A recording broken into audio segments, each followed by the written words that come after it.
नमस्कार साथीहरू, स्वागत छ तपाईलाई डर र रहस्यले भरिएको अर्को भयानक यात्रामा। मलाई सधैँ प्रकृति र जङ्गलको शान्त वातावरण मन पर्थ्यो। सहरको कोलाहल, गाडीको धुवाँ र मानिसहरूको भिडभाडबाट टाढा जङ्गलको बीचमा हराउनुको मजा नै बेग्लै हुन्छ। हामी 4 जना मिल्ने साथीहरू थियौँ। हामीलाई ट्रेकिङ जाने र नयाँ नयाँ अनकन्टार ठाउँहरू खोज्ने ठूलो शौक थियो।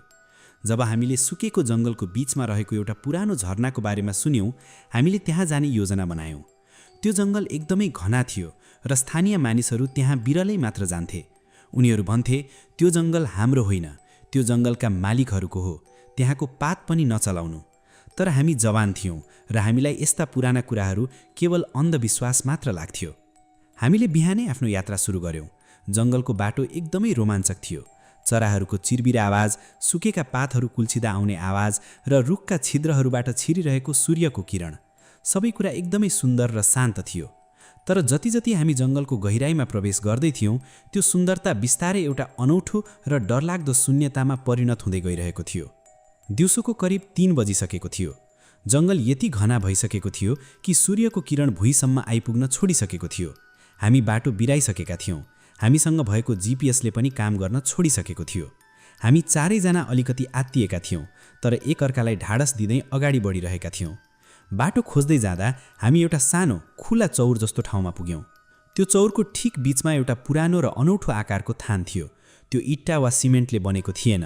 ढुङ्गाहरूलाई एकमाथि अर्को खप्टाएर बनाइएको थियो र त्यसमाथि जनावरका खप्परहरू, सुकेका हड्डीहरू र लामा लामा राता र कालो रङका कपडाहरू बाँधिएका थिए। थानको ठिक अगाडि एउटा पुरानो ढ्याङ्ग्रो राखिएको थियो। त्यो ढ्याङ्ग्रो जनावरको छाला र हड्डीबाट बनाइएको जस्तो देखिन्थ्यो। त्यहाँको वातावरण यति भारी थियो कि सास फेर्न पनि गाह्रो भइरहेको थियो। यो के हो? यहाँ यस्तो अनकन्टा ठाउँमा कसले पूजा गर्छ? मेरो साथी सुजनले अलिकति डराएर सोध्यो। यो पक्कै पनि वन झाँक्रीको थान हुनुपर्छ, मैले भने। गाउँका मानिसहरूले भनेको जङ्गलको मालिक सायद यही हो। हामीले यहाँबाट तुरन्तै निस्किनुपर्छ। यो ठाउँ ठिक छैन। मेरो शरीरका रौँहरू ठाडा भइसकेका थिए। तर मेरो अर्को साथी रमेश एकदमै घमण्डी र विद्रोही स्वभावको थियो। उसले सधैँ यस्ता कुराहरूलाई मजाकमा उडाउँथ्यो। वनझाँक्री रे, कस्तो हावा कुरा गर्छौ यार तिमीहरू? यो त पक्कै कुनै जङ्गली सिकारीहरूले जनावर मार्न बनाएको ठाउँ हो, उसले भन्यो। मैले उसलाई रोक्न खोज्दा खोज्दै ऊ त्यो थानको नजिक गयो। उसले आफ्नो फोन निकालेर त्यहाँ फोटो खिच्न थाल्यो। यति मात्र नभई उसले आफ्नो खुट्टाले त्यो ढ्याङ्ग्रोलाई जोडले हिर्कायो। एउटा घोक्रो र ताललिप्त ढुङ्ठको ठाउँ र ठूलो ढुङ्गाको असम्भव भएको थियो। रमेश जोडले हाँस्न थाल्यो, तर उसको हाँसो धेरै बेर टिकेन। त्यो ढ्याङ्ग्रो बज्ने बित्तिकै जङ्गलको पुरै वातावरण एक्कासी परिवर्तन हुँदै जान थाल्यो। झ्याउकिरीको आवाज पूर्ण रूपमा बन्द भयो। हावा चल्न रोकियो। मानव जङ्गलले आफ्नो सास रोकेर हामीलाई हेरिरहेको छ। नछौ, यसलाई नछौ। एउटी महिलाको आवाज हावामा तैरिएर आयो। आवाज यति मधुरो थियो कि त्यो कहाँबाट आइरहेको छ भनेर खुट्याउन असम्भव थियो। हामी 4 जना एकै ठाउँमा जम्मा भयौँ। सबैको अनुहारमा डर प्रष्ट देखिन्थ्यो। रमेशको पनि अनुहारको रङ उडिसकेको थियो। हामीले एक शब्द पनि नभुली त्यहाँबाट दौडिन सुरु गर्यौँ। हामी कसरी त्यो जङ्गलबाट बाहिर निस्क्यौँ हामीलाई थाहा छैन, तर साँझ पर्नु अगाडि नै हामी राजमार्गमा आइपुग्यौँ र एउटा गाडी समातेर सहर फर्क्यौँ। सहरको झिलिमिली र गाडीको हर्न सुनेपछि हामीले लामो सास फेर्यौँ। हामीलाई लाग्यो हामीले त्यो भयानक जङ्गल र त्यो थानलाई पछाडि छोडेर आयौँ। हामी सुरक्षित छौँ। तर हामीलाई थाहा थिएन कि हामीले जङ्गललाई पछाडि छोडेका थिएनौँ।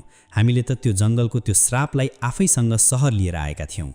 सहर फर्केको 2 दिनसम्म सबै कुरा सामान्य जस्तै थियो। हामी 4 जना आफ्नो नियमित काममा फर्किसकेका थियौँ। जङ्गलको त्यो घटनालाई हामीले एउटा नराम्रो सपना मानेर भुल्ने प्रयास गरिरहेका थियौँ। तर तेस्रो दिनको रातबाट मेरो जीवनको शान्ति सधैँको लागि भङ्ग भयो। मेरो फ्ल्याटको तेस्रो तलामा म एक्लै बस्थेँ। रातको करिब 2 बजिसकेको थियो। मलाई निन्द्रा लागिरहेको थिएन। अचानक मैले एउटा आवाज सुने।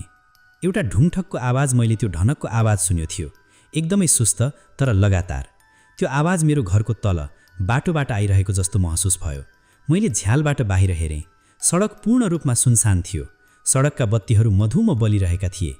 कोही पनि थिएन, तर आवाज चाहिँ निरन्तर आइरहेको थियो। मलाई लाग्यो सायद मेरो दिमागले मलाई भ्रम देखाइरहेको छ वा कतै टाढा कुनै पूजा भइरहेको होला। मैले कानमा इयरफोन लगाएर सुत्ने प्रयास गरेँ। भोलिपल्ट बिहान मलाई सुजनको फोन आयो। उसको आवाज एकदमै आत्तिएको र काँपिरहेको थियो।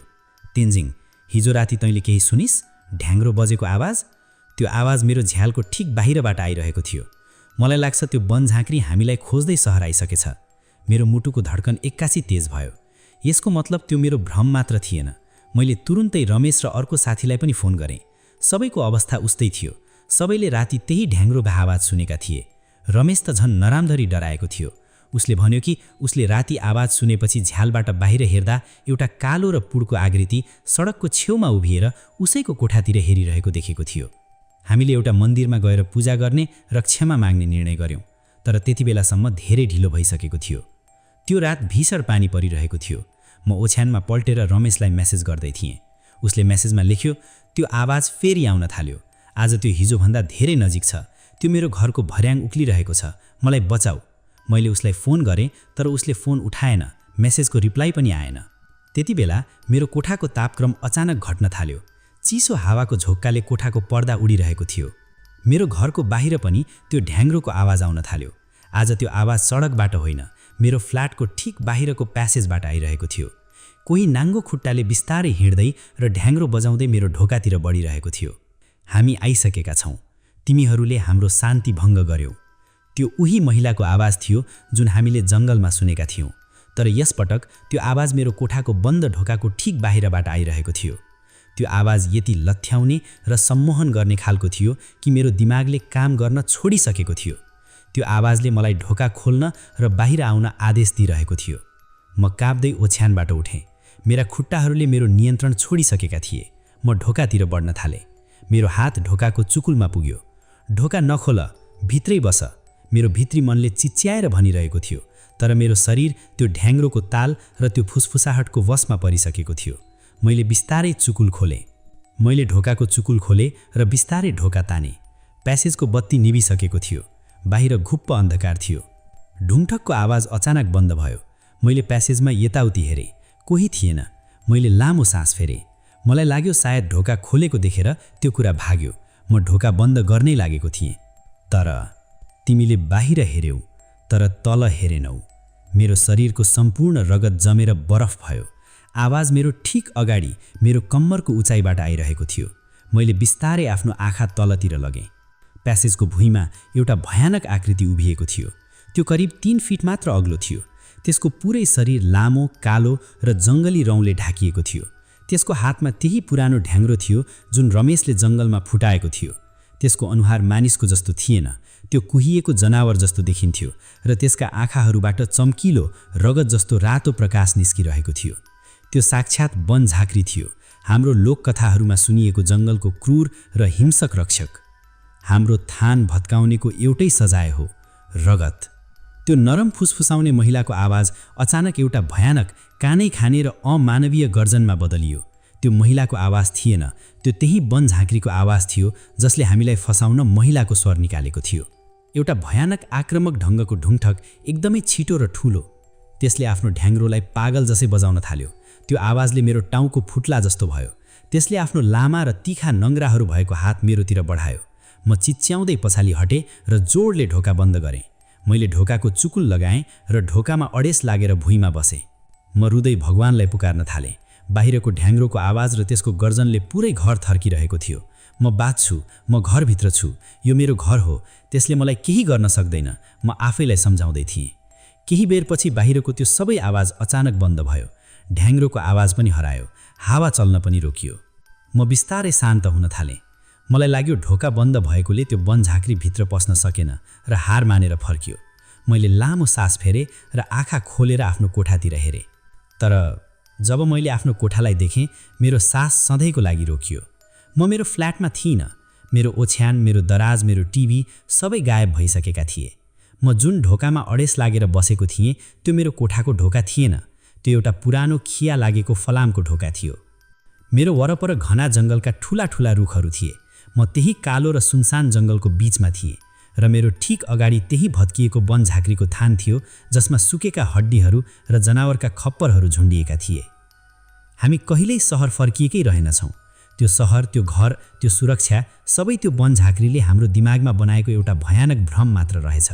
हामी त त्यही दिनदेखि यही जङ्गलमा कैद थियौँ र मेरो ठिक पछाडि फेरि त्यही ढ्याङ्ग्रो बज्न थाल्यो। अब कोही फर्किँदैन।